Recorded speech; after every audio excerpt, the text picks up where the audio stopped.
السلام علیکم ناظرین کرام، نئی ویڈیو میں آپ کو خوش آمدید کہتے ہیں۔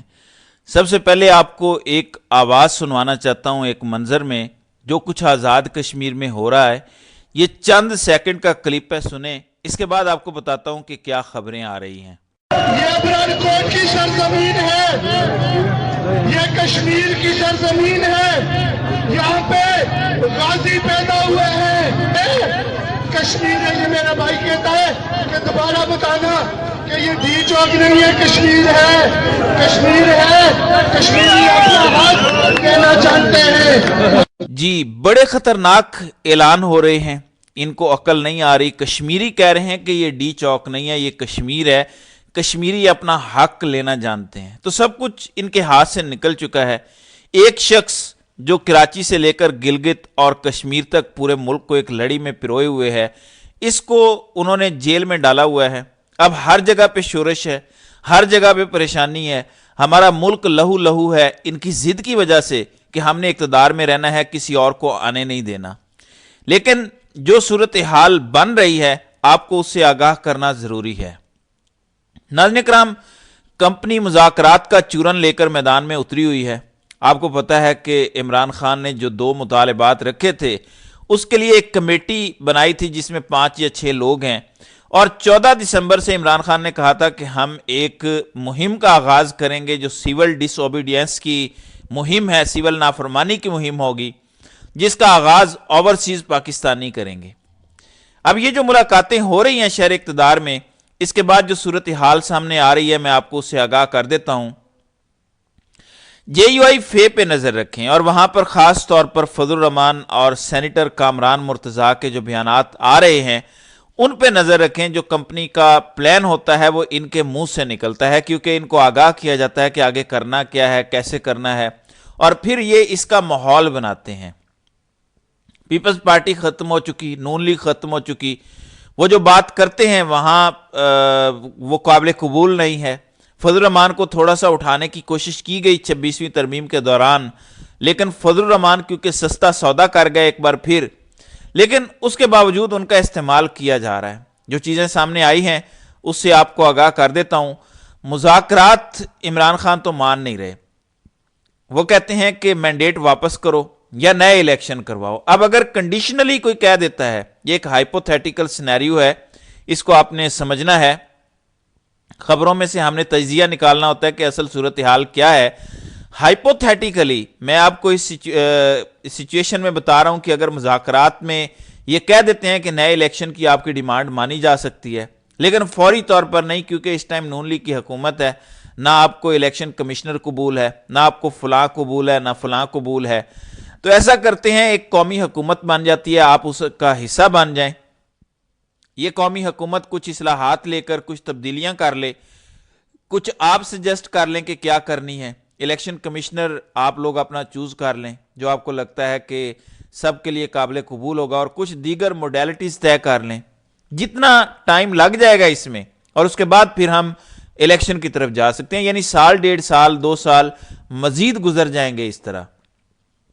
اب یہ گیم ہے جس کے ذریعے جو سانحہ ڈی چوک ہوا ہے اس کو ٹھنڈا کرنے کی کوشش کی جا رہی ہے۔ یہ میرا نقطہ نظر ہے، یعنی پی ٹی آئی کو کیا ملے گا قومی حکومت سے؟ آپ کو انتخابات مل جائیں گے، اگر آپ نہیں مانیں گے تو مارا ماری چلتی رہے گی، اور انتخابات تو ویسے بھی پھر 2029 میں ہی ہونے ہیں، تو آپ کو اگر اگلے 1.5-2 سالوں میں انتخابات چاہیے، یعنی 2027 تک انتخابات چاہیے، تو پھر آپ ہمارا ساتھ دیں قومی حکومت میں۔ 2027 29 نومبر کی تاریخ ہوگی، اس کے بعد کسی بھی ٹائم انتخابات کروائے جا سکتے ہیں۔ یہ تاریخ کیوں سگنیفیکنٹ ہے؟ ابھی سٹل اسمبلی کی کچھ مدت پڑی ہوگی، 1.5 یا 1 سال رہتا ہوگا۔ یہ اس لیے سگنیفیکنٹ ہے کہ اگلے 5 سال کی ایکسٹینشن ہونی ہے، اور وہ اسی سیٹ اپ سے لینی ہوگی جو بھی حکومت ہوگی۔ اگر شہباز شریف ہوتا ہے تو اس سے لینی ہے، شہباز شریف نہیں ہوگا تو جو بھی قومی حکومت پر بٹھایا جائے گا چمچہ، اس سے ایکسٹینشن لینی ہے۔ کیا جو جنرل بادشاہ بن کے بیٹھا ہوا ہے وہ یہ رسک لے گا کہ ایک سیاستدان پہ بھروسہ کرے، یا کسی اپنے لٹرل ٹاؤٹ کو وزیر اعظم بنوانا چاہے گا؟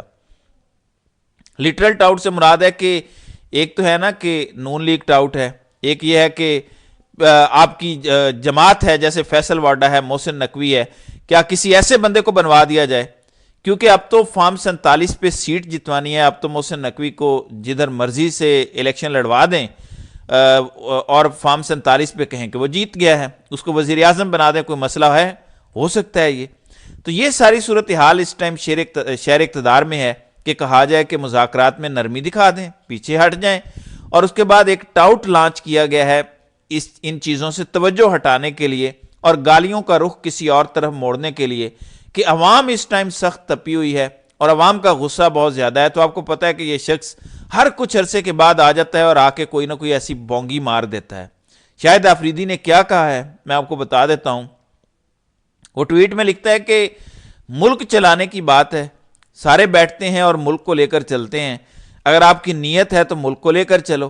اگر میری نیت یہ ہے کہ میں تو بالکل ٹھیک ہوں، سامنے والا چور ڈاکو ہے، ایسا نہیں ہو سکتا.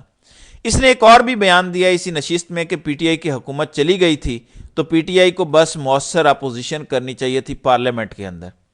اب سوشل میڈیا پہ ساری توجہ ہٹ گئی، اس کو آپ لوگ گالیاں دے رہے ہیں کہ تم کیا باتیں کر رہے ہو. ایک بات کروں گا پھر آپ کو بتاؤں گا کہ اصل آپ نے کس طرف توجہ دینی ہے. اس شخص میں احساس نام کی کوئی چیز نہیں ہے. یہ بندہ پیسہ بھی کما چکا، اپنے بچے ہر چیز سیٹل کر چکا، لائف میں کسی چیز کی کمی نہیں، پھر بھی یہ بوٹ چاٹ رہا ہے. پختونوں کو لٹرلی اسلام آباد میں ریشل پروفائلنگ کے ذریعے پکڑ کے مارا جا رہا ہے، گرفتار کیا جا رہا ہے، تشدد کیا جا رہا ہے، اور یہ شخص وہاں پہ نہیں بول رہا. یہ اب بھی تنقید کر رہا ہے اس بندے پر جو ایک بندہ پوری قوم کے حقوق کے لیے لڑ رہا ہے. یہ اب بھی اس پر تنقید کر رہا ہے، لیکن ہم نے اس پر توجہ نہیں دینی. میں نے اس لیے یہ بات کی کہ اس پر بہت زیادہ سوشل میڈیا پر بات ہو رہی ہے. میں آپ کو بتاتا ہوں کہ اصل سوال ہے کہ گولی کیوں چلائی.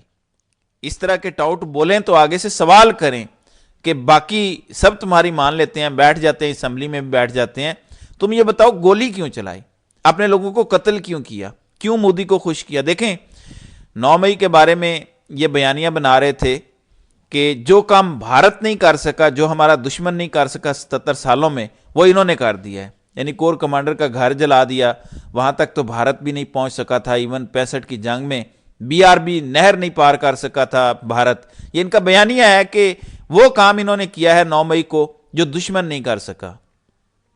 میرا یہ سوال ہے کہ ڈی چوک میں گھس کے پاکستانیوں کا خون بہانا، یہ تو نہ مودی کر سکا، نہ اسرائیل کر سکا، کوئی بھی نہیں کر سکا. آپ نے تو وہ کر دیا. دہشت گردی کی جنگ جب اپنی پیک پر تھی پاکستان میں، بالکل اپنی پیک پر، اب دوبارہ پیک پر آ رہی ہے، اس وقت دھماکے ہو رہے تھے، تب بھی ڈی چوک میں گھس کے کسی نے اس طرح لاشیں نہیں گرائیں. تو جو کام کرنے کا بھارت خواب دیکھتا تھا وہ آپ نے ڈی چوک میں کر دیا. یعنی جو ہمارا دشمن نہیں کر سکا وہ پاکستانی اسٹیبلشمنٹ نے کر دیا اپنی عوام کے ساتھ. اب اس کے بعد آپ مجھے بتائیں کہ کیا طریقہ کار ہے اس مسئلے کو حل کرنے کا. ایک یہ ہے کہ عوام اپنا رد عمل دے، احتجاج کرے، بتائے کہ عوام چاہتی کیا ہے. آزاد کشمیر کی عوام بتا رہے ہیں، وہ زبردست طریقے سے بتا رہے ہیں، اور باقی عوام کے لیے بھی ہے کہ دیکھیں کیسے وہ ڈٹ کے کھڑے ہو گئے ہیں. آزاد کشمیر کے لوگ دریا کنارے اس سردی کے ماحول میں بیٹھے ہوئے ہیں. سوراب برکت نے ٹویٹ کیا ہے کہ اس وقت جانور بھی یہاں نہ بیٹھیں جہاں لوگ بیٹھے ہیں، اور مزے سے بیٹھ کے نعرے لگا رہے ہیں. تو ہزاروں کی تعداد میں لوگ ہیں دریا کے کنارے اس سردی میں. یہ جذبہ چاہیے باقی پنجاب کے لوگوں کو. جس دن آپ میں یہ جذبہ آ گیا قربانی دینے کا، گرمی، ٹھنڈ، تکلیف برداشت کرنے کا، آپ کی بھی ساری مانگیں، ساری ڈیمانڈز مان لیں گے. دیکھیں ہمارے پاس تو ماڈل موجود ہے. بنگلہ دیش یہ کر چکا، سری لنکا یہ کر کے دیکھ چکا، آزاد کشمیر والے آپ کو کر کے دکھا رہے ہیں. اب تو اپنے ملک میں ہو رہا ہے. ہم نے یہ سیکھنا ہے. پھر پاکستان میں بائیکاٹ مہم بہت کامیاب جا رہی ہے، اتنی زیادہ کامیاب ہو گئی ہے کہ کریک ڈاؤن کے نئے سلسلے کا آغاز ہو چکا ہے. اوورسیز پاکستانیوں کی لسٹیں بنائی جا رہی ہیں کہ کس نے یہ مہم شروع کی، کس نے چلائی، کس نے کہا کہ اسٹیبلشمنٹ نے گولیاں چلائیں. اب ان سب کی لسٹیں بنا کے ان کے گھر والوں کو پکڑا جا رہا ہے، کورس کرنے کی کوشش ہو رہی ہے، چپ کروانے کی کوشش ہو رہی ہے. اب یہ کہتے ہیں کہ تم نے نواز شریف کو گالی دینی ہے، دو، زرداری کو گالی دینی ہے، دو، جتنا مرضی حکومت کو برا بھلا کہنا ہے کہو، بس اس مقدس گائے کے بارے میں کچھ نہ کہو. یہ ڈیمانڈ کی جا رہی ہے. اب میرا ایک سوال ہے کہ اگر یہ کہتے ہیں کہ ملک میں یہ کام چاہیے، تنقید نہیں ہونی چاہیے، تو تنقید تو یہ خود کر رہے ہیں کہ کرو. حکومت پر کرو، زرداری پر کرو، نواز شریف پر کرو، شہباز پر کرو، مریم پر کرو، تو اس کا مطلب ہے کہ آپ کو حکومت پر تنقید پر مسئلہ نہیں ہے۔ کچھ مقدس ہستیوں پہ تنقید نہ ہو جائے، اس سے تو ملک کو کوئی فرق نہیں پڑتا، بلکہ ملک کا فائدہ ہے۔ دیکھیں، مقدس ہستیوں پر تنقید ہوگی تو جو خود ساختہ کچھ مقدس ہستیاں ہیں پاکستان میں، وہ راہ راست پر آئیں گی، کیونکہ ابھی جس رستے پہ وہ چل رہے ہیں وہ غلط رستہ ہے، اس لیے تنقید تو ہوگی۔ اور جس طرح سے یہ مہم چل رہی ہے، مجھے لگتا ہے کہ آنے والے دنوں میں اس کا بڑا نقصان بھی سامنے آ سکتا ہے۔ تو ناظرین کرام، آپ کی اس ویڈیو کے حوالے سے کیا رائے ہے؟ آپ اپنی رائے کا اظہار کامنٹ سیکشن میں ضرور کیجیے گا۔